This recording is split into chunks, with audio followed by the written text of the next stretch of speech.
मेरे बच्चे, अपने करीबियों की वजह से ही तुम्हें जीवन में बहुत कुछ सहना पड़ा, बहुत कुछ भुगतना पड़ा तुम्हें, बहुत तनाव में रहे तुम। जी हाँ मेरे बच्चे, जिस इंसान पर तुमने सबसे ज़्यादा यकीन किया, उसी इंसान ने तुम्हें जीवन का सबसे बड़ा सबक सिखा दिया।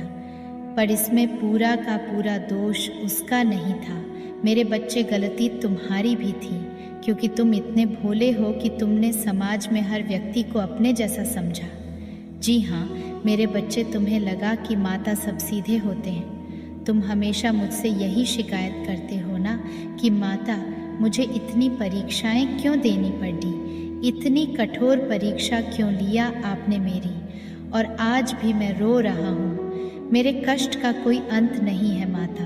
परिस्थितियाँ मेरा साथ नहीं दे रही हैं, लोग मेरा साथ नहीं दे रहे हैं, किसी भी चीज़ में सुधार नहीं हो रहा है। पर मेरे बच्चे, जब मैंने तुम्हें लाखों संदेश दिए, लाखों संकेत दिए, कुछ व्यक्तियों से दूर रहने के लिए कहा, तब तुमने मेरी बातें को अनदेखा कर कर बार बार उन लोगों पर यकीन किया। तुम्हें यही लगा कि ये तो मेरे अपने हैं, ये मेरे साथ ऐसा नहीं कर सकते हैं।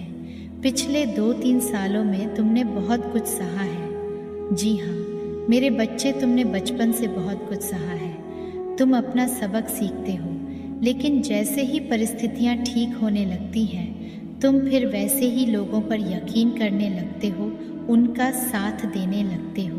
कई बार तो तुमने बहुत गलत व्यक्तियों का भी साथ दिया है।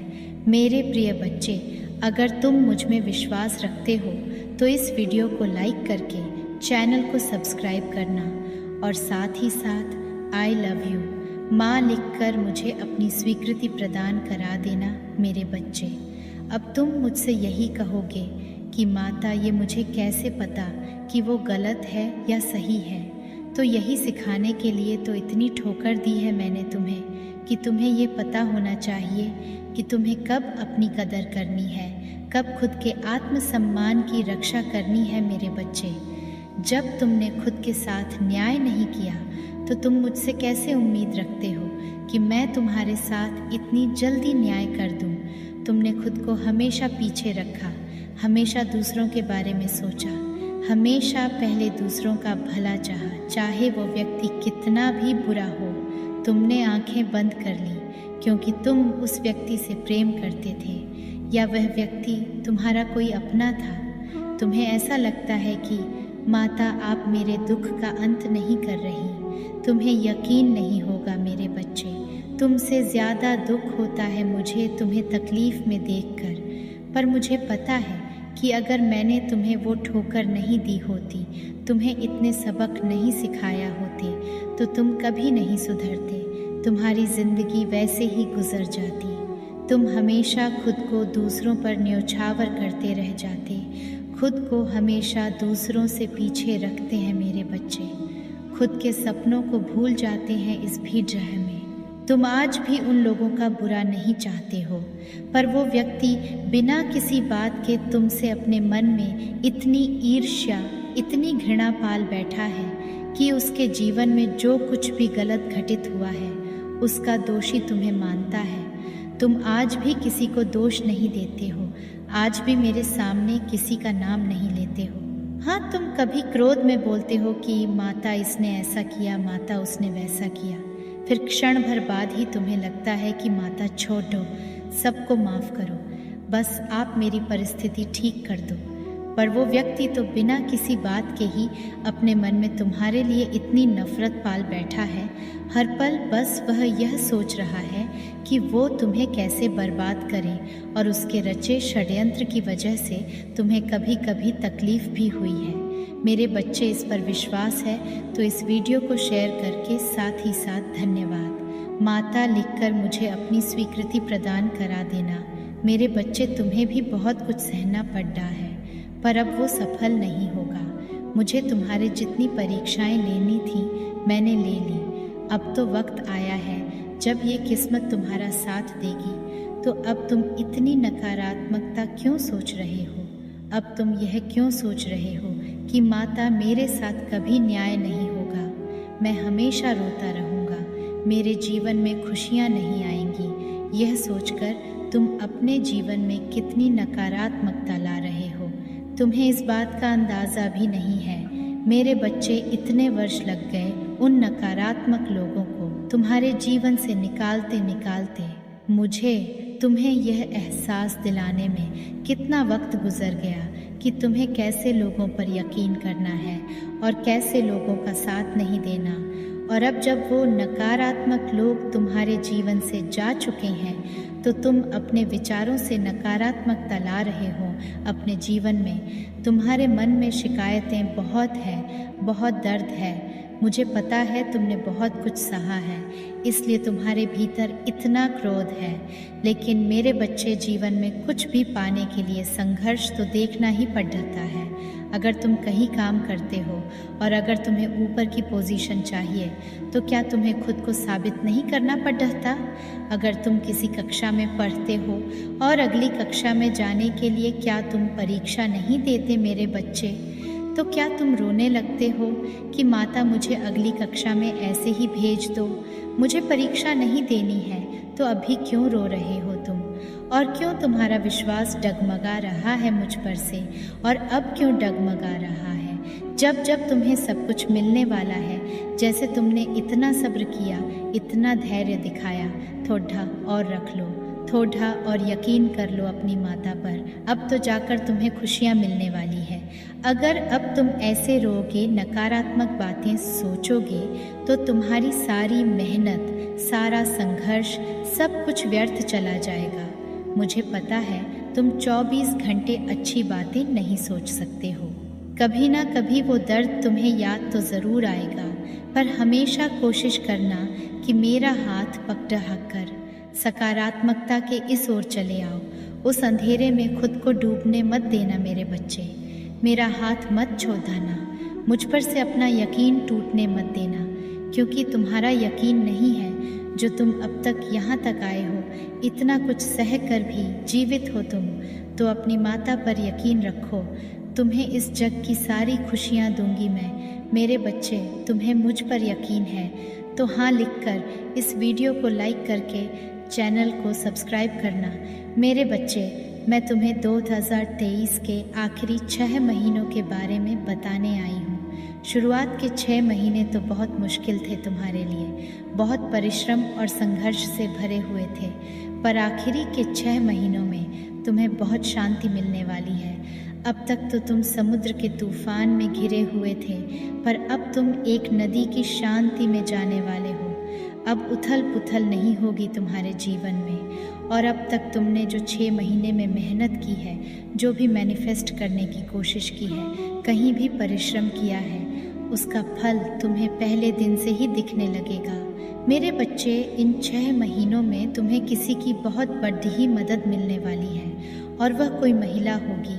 वो तुम्हारी माता की प्रार्थना ये हो सकती है, तुम्हारी दादी की शक्तियाँ हो सकती हैं, वो कुछ भी होगा, पर तुम्हें किसी महिला के द्वारा एक बहुत बड़ी मदद मिलेगी, और वो मदद तुम्हारी किस्मत को पलट देगी। वो मदद तुम्हें फाइनेंशियली बहुत स्ट्रांग बना देगी। अब तक तो तुम पैसे की दिक्कत से और तंगी से बहुत जूझ रहे थे, लाख मेहनत के बाद भी काम बिगड़ ही रहे थे, जिसकी वजह से तुम्हारे परिवार की आर्थिक स्थिति बहुत खराब हो रही थी। पर आने वाले 6 महीनों में धन की वर्षा होने वाली है और सारी दिक्कतें खत्म होंगी। अगर तुमने किसी से कर्ज ले रखे हैं तो वो कर्जे भी खत्म होंगे। तुमने किसी भी क्षेत्र में मेहनत की हो, चाहे वो पढ़ाई की हो, अपने काम में हो, कोई बिजनेस हो, हर चीज़ में तुम्हें सफलता मिलेगी। इन 6 महीनों का परिश्रम तुम्हें अगले 6 महीने में दिखेगा, यह निश्चित है, और इस बात को कोई टाल नहीं सकता है। तुम अगले 6 महीनों में बहुत पावरफुल पोजीशन पे रहोगे और स्वतंत्रता से काम करोगे। तुमने जो जो चीज़ें सोच रखी थी, जो प्लान बना रखे थे, उन सबको एग्जीक्यूट कर पाओगे, आगे बढ़ा पाओगे, उन चीज़ों पर काम कर पाओगे। और अगर तुमने पिछले 6 महीने में कोई चीज़ शुरू की थी तो उसका फल तुम्हें मिलने लगेगा। तुम्हारा स्वास्थ्य भी बहुत ठीक रहेगा। अब तक तुम्हारे शरीर में कुछ और हार्मोनल डिसबैलेंस हो रहे थे, कुछ दिक्कतें थीं जो तुम्हें बहुत परेशान कर रही थी। वो दिक्कतों का भी अंत होगा। तो अगले 6 महीने तुम्हारे लिए खुशियाँ ही खुशियाँ लेकर आ रही हैं। पर तुम इन महीनों में कोई लापरवाही मत करना। या नहीं कि तुम्हारे पास बहुत धन आए तो तुम लापरवाही से उसे सब खर्च कर दो और आगे आने वाले भविष्य के बारे में सोचो ही मत। हमेशा अगला भविष्य सोचकर तब कोई निर्णय लेना और सूझबूझ से कोई निर्णय लेना। खुशियाँ आएंगी मेरे बच्चे, तो उन खुशियों में भी सोच समझकर खुश होना। किसी पर आंख बंद करके यकीन मत करना और अपना सब कुछ उसके हाथ में मत सौंप देना। तुम्हारा स्वास्थ्य ठीक रहेगा तो इसका मतलब तुम अपने खान पान पर भी बहुत ध्यान देने वाले हो। तुम्हारे जीवन में बहुत बड़ा ग्रह परिवर्तन होगा जिसकी वजह से तुम्हें अचानक से ही खुशियाँ मिलेंगी। अचानक से ही वो सब कुछ मिल जाएगा तुम्हें जिसकी तुमने कामना की थी। हो सकता है तुम किसी नई जगह पर जाओ, वहाँ पर तुम उस औरत से मिलो और वो तुम्हारी आगे आने वाली जर्नी में, आगे आने वाले रास्ते में, आगे आने वाले पड़ाव में किसी प्रकार से कोई मदद करे या कोई संदेश दें या कोई मार्ग दिखाए। मैं तुम्हारे लिए बहुत खुश हूँ क्योंकि जिस चीज़ का तुमने इंतज़ार सिर्फ इन 6 महीनों में नहीं, पता नहीं कितने वर्षों से किया था, उसका फल तुम्हें मिलेगा। बस ज़रूरत है कि तुम अपने धन को, अपनी संपत्ति को और अपने आप को सोच समझकर कहीं पर लगाओ, क्योंकि तुम आने वाले 6 महीनों में बहुत सारे व्यक्तियों से मिलोगे। अपने काम को लेकर बहुत लोगों से मिलना जुलना होगा तुम्हारा, तो व्याकुल मत होना और उत्सुकता में कोई गलत निर्णय मत लेना। सब कुछ सोच समझ कर करना। अपना अतीत हमेशा याद रखना कि तुमने संघर्ष किया है और अब तक जो तुमने उस संघर्ष में जो निर्णय लिए थे, तुमने जो प्लान बनाया था, तुमने जो योजनाएं बना रखी थी, उसी हिसाब से काम करना। किसी की बातों में आकर अपनी योजनाओं को मत बदलना और अपने रास्ते से मत भटकना। ओम नमः शिवाय।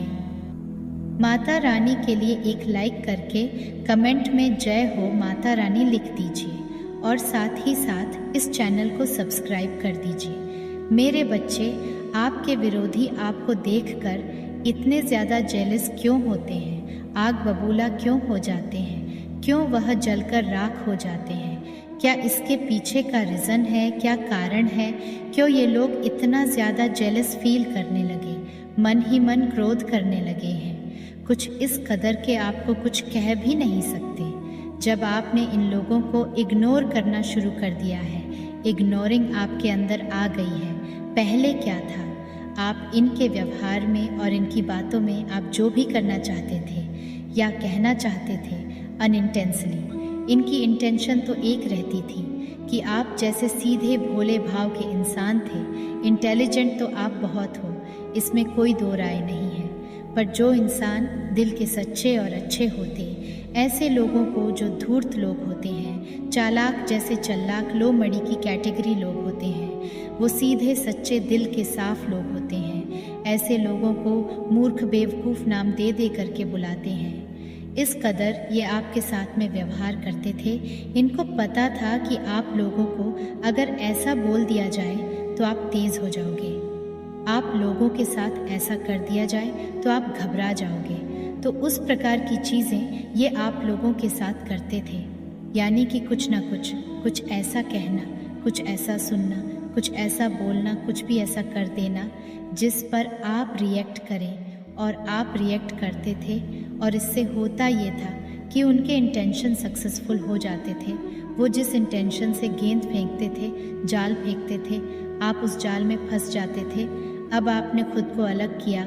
जब किसी एक परमात्मा के नेक बंदे पर उसकी अच्छाइयों पर ही वार होने लग जाते हैं तो भगवान उस बच्चे को उठाना शुरू कर देते हैं कि मेरा ये नेक एक प्यारा बच्चा है, लेकिन अपने सीधे सच्चे भोलेपन की वजह से लोग इसका मिसयूज़ कर रहे हैं, इसको हर्ट कर रहे हैं, इसको तकलीफ़ दे रहे हैं, इसको पीड़ा पहुंचा रहे हैं। तो फिर भगवान आपका हाथ थामना शुरू कर देते हैं। आपको अकेला रहना बहुत पसंद होता है, आप अकेले में इतना एंजॉय करते हैं कि आपको किसी का साथ पसंद नहीं होता। जो इंसान अकेले रहना पसंद करते हैं उसके पीछे का कारण सिर्फ एक होता है, वो इंसान खुद से कनेक्ट होता है, और खुद से कनेक्ट होने का मतलब होता है कि परमात्मा से कनेक्ट होता है। वो अकेला भले ही हो, लेकिन उसके पूरे मन की मन ब्रह्मांड की दिव्य शक्तियाँ, उसके अनंत कोटि के दिव्य ज्ञान के भंडार केंद्र खुले हुए होते हैं। और इसी वजह से आपका ऑरा, आपकी चीज़ें, आपका बिहेवियर, आपके शब्द, आपके हाव भाव, बोल चाल सब कुछ बदल चुका है। सब कुछ आपके लिए तो फियर क्रिएट होते थे, जो इन मेजॉरिटी थी वह सब कुछ खत्म हो चुकी है। आज की डेट में आप एक बहुत में मैच्योर पर्सनैलिटी है, और इसी मैच्योरिटी को देखकर इन लोगों की हवाइयाँ सरकी हुई हैं। ये बहुत डरे हुए हैं, घबराए हुए हैं, और इस कदर मजबूर हैं कि वो कुछ कर भी नहीं सकते, क्योंकि आप नैतिक मूल्यों को फॉलो करते हैं। आप ऐसे तो स्वभाव के इंसान हैं जिसको नैतिकता पर भी ग्रीन सिग्नल मिलता है, मोरालिटी पर भी ग्रीन सिग्नल आपको मिलता है। और बात करेगा सामाजिकता की, तो आप एक सामाजिक प्राणी हैं। आप तो सामाजिक लोग जो है वो भी बहुत पसंद करते हैं। समाज भी आपको ग्रीन टिक देगा, और नैतिकता भी आपको ग्रीन दिख देगी, और परमात्मा ने तो आपको दिया ही ग्रीन टिक है। यानी कि आप हर तरीके 1 in 1 है, A1 ग्रेड आपकी है। तो ये चीज़ें देखकर ये लोग इस कदर हैरान परेशान हैं कि गलत तो हम ही हैं। हम इसको कहे तो कहे क्या, क्योंकि आपका जो बिहेवियर है, आपने जो सहनशीलता पेशन रख है, इन लोगों के द्वारा आप बहुत टॉर्चर हुए हो। और अब ये टॉर्चरनेस आप पर नहीं चलने वाली। दांव पेंच ये अब भी लगाते हैं, अपने दिमाग के घोड़े पूरे दौड़ आते हैं। जितना अंदर दौड़ाया जाता है कि हम क्या ही कर दें, कैसे इसको दोबारा से उस कंडीशन में पहुंचा दें जहां हम इसे पहले रखा हुआ था। इन लोगों को बहुत घमंड था अपने ऊपर कि इन लोगों ने आपकी हालत क्या कर दी थी। इस तरीके से अपने आप को शहंशाह समझते थे। देख, हमने किसी को कैसे बंदिशों में बांध करके, जैसे किसी को बेड़ियों में जकड़ लेते हैं, इस कदर इन लोगों ने आपका हाल किया हुआ था। तो अब ये चीज़ें इनको रास नहीं आ रही। आपने स्टैंड लेना शुरू कर दिया। आप खुद के लिए स्टैंड लेते हो। स्टैंड भी ऐसा कि समाज आपके साथ होगा, नैतिकता आपके साथ होगी, एंड परमात्मा आपके साथ होंगे। आप किसी भी तरीके से गलत नहीं हैं। आप किसी भी तरीके से गलत नहीं हैं। अब इनको